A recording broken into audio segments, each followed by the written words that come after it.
conditional probability really is just what it says. It's probability that's conditional upon the event previous to it.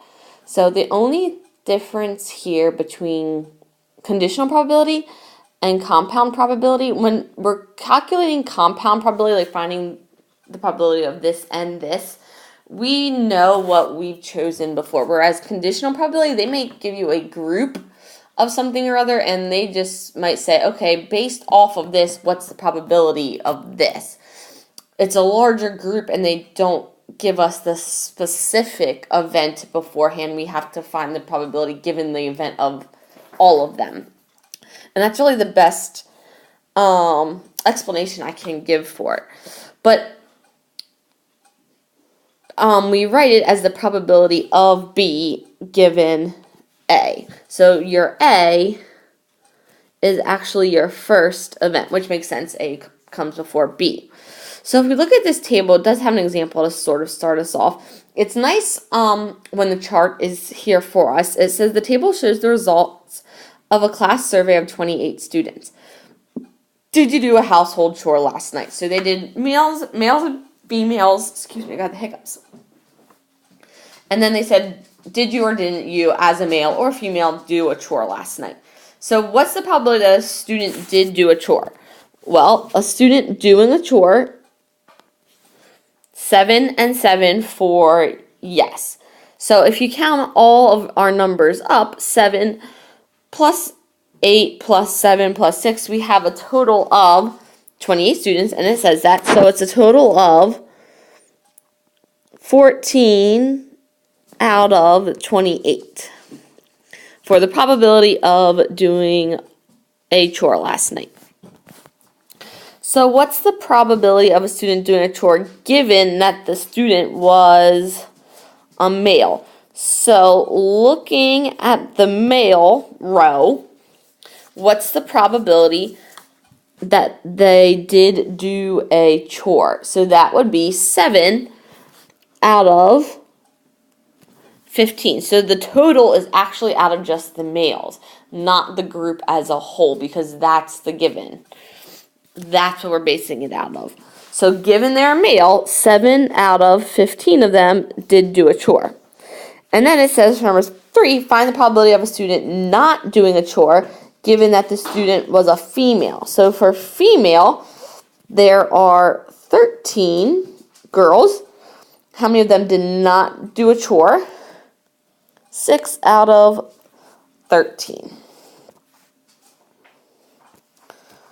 So, like I said, when it has a chart and it gives you the givens, it's nice. There is a formula for finding that, and that's what's on the bottom of your page there. So, calculating conditional probability, if you're trying to find the probability of B given A, you have to first find the probability of both of them occurring, A and B, both events, and then divide it by the probability of just A, or the probability of the first event. So find the probability of the whole thing for your both events divided by the probability of the first event happening. So it does give you an example from problem 3 using the formula without a chart. It says the probability of A and probability of B. So 13 out of 28 and 14 out of 28. So the probability of A and B, no and female, was that 6 out of 28. So probability of A and B goes on the top.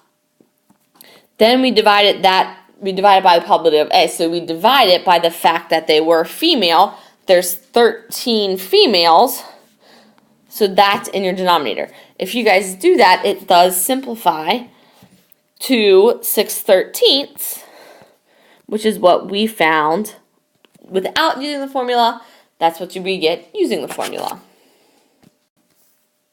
I'm going to do a couple examples with you until you guys get a hang of it, hopefully. So if you look at number 1, it says you roll 2 dice. The first die shows a 1 and the other die rolls under the table and you cannot see it. What is the probability that both die show a 1? So probability of a 1 and a 1 is 1/6 times 1/6. 1 out of 6 and 1 out of 6. So there's only 1/6 on a dice or on a die. So the probability that you roll a 1 first is just 1/6. So what you plug in is 1/6 times 1/6. So 1, that's the probability of both of them being 1 over the fact that we at least first need a 1 on the first dice.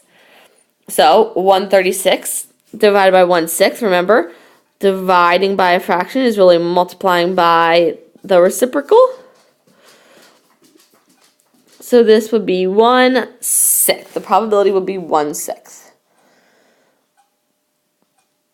And you could write that as probability of a 1 given the first one is a 1. And I feel like we've used the word 1 too many times here. So let's try another one. A new bag of golf tees contains red tees, orange tees, green tees, and blue tees. So you empty them into your golf bag. And it says, what is the probability of grabbing out 2 tees of the same color in a row for you and your partner? So this is what I was saying before. What we've done before is we said like a green grape and a green grape, or a red marble and a red marble. They were giving you the fact that this was the color you're choosing. Whereas here, we're just saying we don't know what color they are, but it's going to be the same. So the probability of getting 2 tees same color. So probability, we'll just say we're going to do red. Probability of red and red would be 10 out of 40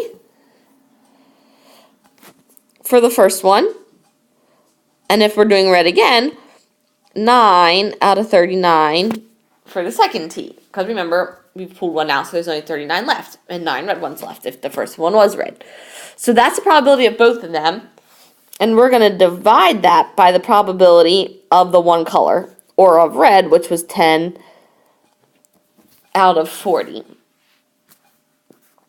So multiply the top, divide by 10 over 40, and it reduces to 9 over 39, or 23.1%. So again, all we're doing is calculating the events of both things happening, dividing them by the event of, or the probability of the first event. And then I'm going to skip down here to number 7, which says, I think number 7 is worded a little weird. A new MasterCard, Superman MasterCard, has been issued to 2,000 customers. So of these customers, 1,500 hold a Visa card, 500 hold an American Express, and 40 hold both Visa and American Express. So find the probability that a customer chosen at random holds a Visa card given that the customer holds an American Express card.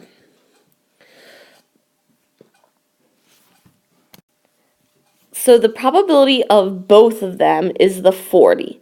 40 of them hold Visa and American Express. So I'm going to write this as probability that they have a Visa given they have an American Express. So probability of them both is the 40, and they said they did this out of 2,000 customers. Now, it's out of the fact that they first had to have had an American Express card. So how many people hold an American Express card? That was the 500. So divide that by 500 over 2,000.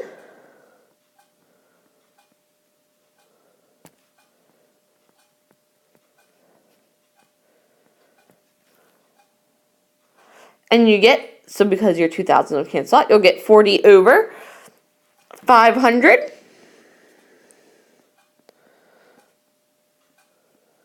Which is about 8%. So 8% of customers have a Visa card given that they also would have an American Express.